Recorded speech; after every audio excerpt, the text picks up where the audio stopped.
Disney's The Little Mermaid, the live-action version you never wanted, except for Disney because they need the Wonga, don't they? It's now going to be with you in May, and I guess you really have to suck it up and see for yourself if you think this is all worth the trouble and the fuss. But the actress herself, Halle Bailey, dismisses Backlash against the film as purely racist. As a black person, you just expect it. From now on, this brain is under new management. Mine! Looking for a little peace and quiet? Didn't think so. The station that brought you trawler fishing can be fun. All you need to know about pins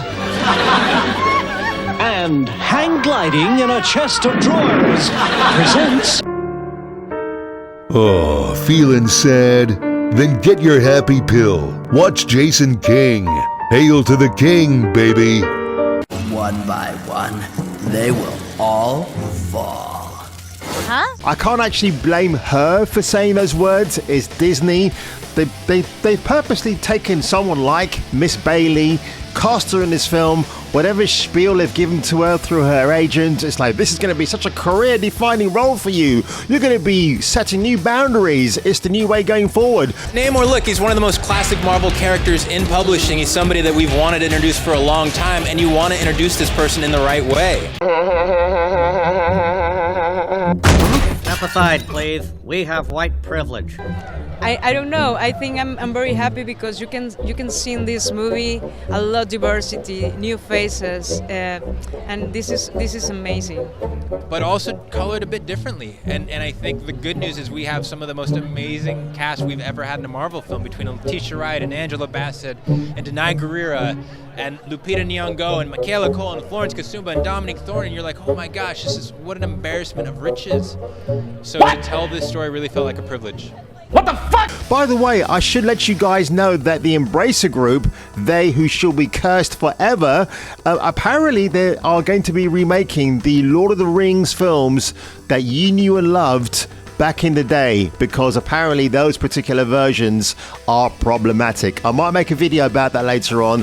I'm not sure how much of that story to believe at the moment, but oh boy, it was reported by Variety apparently, so I guess there is some truth. But in doing her part to set up the tired media defense that any criticism of the latest product TM is based solely on bigotry, Disney's live-action The Little She-Made remake star Halle Bailey recently claimed that she found the backlash against the film's announcement to be expectedly racist.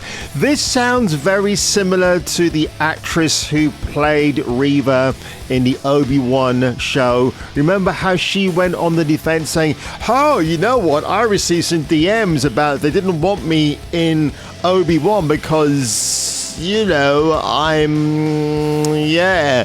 and they're kind of proving the fact that she never actually received anything. She was coached on saying those exact words just to perpetuate Disney's bloody narrative going forward there.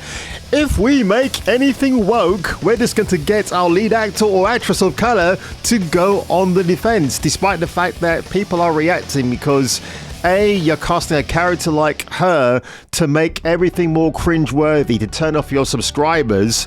Also, let's not forget, when we had Michael Burnham, oh yes, her of Star Trek Discovery, played by Sonequa Martin Green.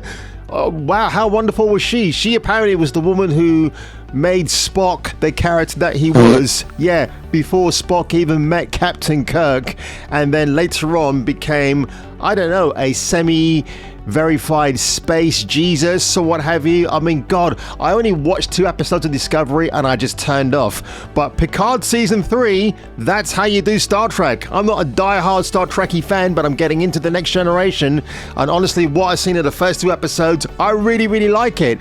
But here's the thing that made me absolutely cringe about what Miss Bailey said.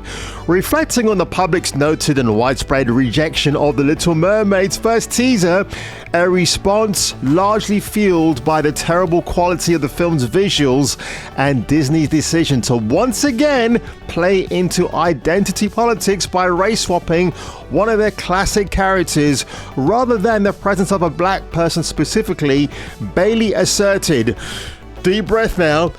I know people are like, it's not about race, but now I'm her. Okay, yeah, right. Following her brief trailing off as she searched for the right words to convey her point. Because you're an actress, you're supposed to remember your lines on cue. The actress, in inverted commas, then added, people don't understand that when you're black, there is this whole other community. It's so important for us to see ourselves. I don't know how many times I have to beat people like her over the head with my narrative anti-woke stick. I really don't know. I mean, you guys and girls who subscribe to me know where I'm coming from. I don't give a shit about identity politics in a franchise that I like, okay? In the respect of, if diversity is already there and it's not there to spread out the message to you, I'm absolutely fine. I grew up in the late 70s and the 80s. There's plenty of diversity within certain genres. The A-Team had plenty of diversity, despite the fact that George Peppard wasn't a big fan of his female co-stars. But I like George Peppard anyway. But here we go. So she says here, black people need to see themselves. That itself is a racist comment because, what, Latina people can't see themselves? Chinese folks can't see themselves? Indian folks like me can't see ourselves? Or white people can't see themselves? Are they not allowed to see themselves being represented? Do they actually care?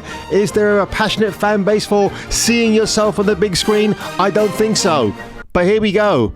Look at this, the BBC National Apprenticeship Week, live as a BBC London apprentice. And of course, look at the thumbnails here. These two unfortunate ladies are thrust into the limelight once again, because again, if you're watching this video for the upteenth time, they're being thrust into the limelight more than once. So let's have a quick look at this. We'll leave about 3 or 4 gaps within the show where we can add on the day stories, find the guests, get them. You better hide that big ass forehead. I've got to say, this chick here has got the worst weave I've ever seen. I mean, what's wrong with your natural hair, love? You know, just fit in with the rest. You'll be okay. Just let your afro shine. Let it show. Don't stick fake hair on your head. Good grief, woman. If I was to come in and be a social media assistant for the day, which I've been doing a lot recently, is I come in, you know, the teacher strikes that are going on. And I realised, why don't we get like a shot for our Instagram reel, and then I'll get the video footage or whatever, start editing it, and then get the stories out. Do you do training? Do you do like any coursework or anything? So every week on Wednesdays. Now, I've got to sort of chime in here because I can speak from experience. It's funny how the BBC are really rallying hard now just to have diversity representation within their company. Because back in the day when I went for an interview with the BBC, you could tell from the looks of the people behind the desk that, like, oh God, you know, we don't want this guy. He's not who we're all about. And I have to say, unfortunately, but you can tell there was a very white presence about the company, the corporation back then. You knew that. I knew what I was going up against. I mean, I grew up with a lot of famous white broadcasting heroes of mine. Okay, so I have no problem with that whatsoever. I was just trying to get my shoe in through the door. And I used to work for Radio Luxembourg, and that was some of the best training I ever had because I got to use the studios over the weekend. I literally had the keys to the building to let myself into and to make demo tapes. I worked at Radio Top Shop. I worked at a local YMCA radio station in Tottenham Court Road. So I was building up experience. And the reason why I say that, because these two ladies here have no experience. They're apprentices. They've been plucked out of obscurity. They've got this once-in-a-lifetime opportunity to work for one of the biggest corporations called the BBC, who, by the way, try to hide behind the veil of Jimmy Savile. People like Esther Ranson, who knew about Jimmy Savile's goings-on, but didn't bother telling anybody about it. And the BBC can't escape that legacy. It's there to haunt them forever. They saw what was going on with the abuse, and they did nothing. So to try and turn the tide now, and to try to turn the narrative around by hiring people of diversity and color to represent their organization going forward, it's not damage control. It's just making things a lot more complicated and makes you scratch your head and think, why are we seeing this? I mean, shouldn't a place like the BBC or ITV, and I'm seeing it everywhere now, just have a wide diversity of people who are actually talented?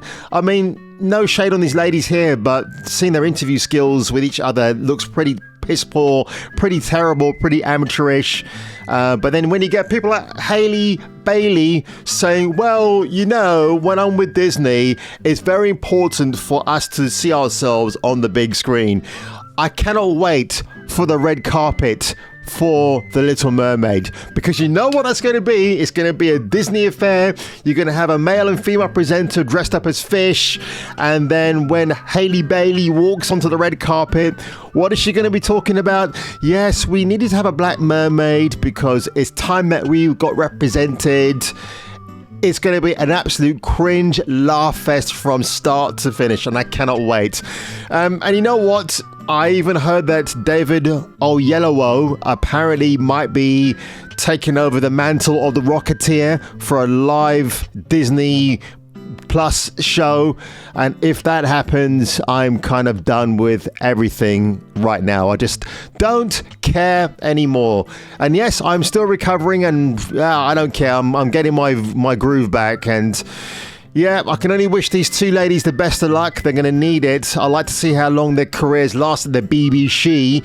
And on that one, folks, if I were you and if you were me, you better come back for the next video. She's coming with a lot of voice, with a lot of passion about what means a lot to her, about wanting to protect her people, about proving to the world that she is worthy, that she too is capable of great things. We always say that is part of our growth and our global success is to have everyone, all eyes watching. So all eyes watching means that we win most. That was diabolical.